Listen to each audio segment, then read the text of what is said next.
இன்ஸ்டண்ட்டான இந்த முறுக்கு ரெசிபியை எப்படி செய்யலாம்னு சொல்லிட்டு பார்க்கலாம் வாங்க. ரொம்பவே ஈஸியாக அகலமான பாத்திரம் எடுத்துக்கோங்க. இதில் 3 கப் அளவுக்கு முறுக்கு அரிசி மாவு போட்டுக்கலாம். இதுக்கு தேவையான அளவு கொஞ்சமாக உப்பு சேர்த்துக்கலாம்.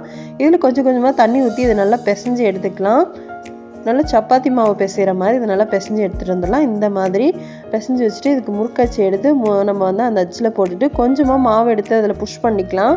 இப்போ இதில் நம்ம அப்படியே ஹோல்ட் பண்ணி நல்லா ப்ரெஸ் பண்ணி இது மாதிரி முறுக்காக சுற்றிக்கலாம். உங்களுக்கு எவ்வளோ பெரிய முறுக்கு வேணாலும் நீங்கள் சுற்றிக்கலாம்.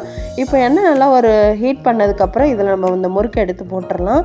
ரொம்பவே மொறுன்னு கிறிஸ்பியான ஒரு முறுக்கு ரெசிபி சூப்பராக ரெடி ஆயிடுச்சு.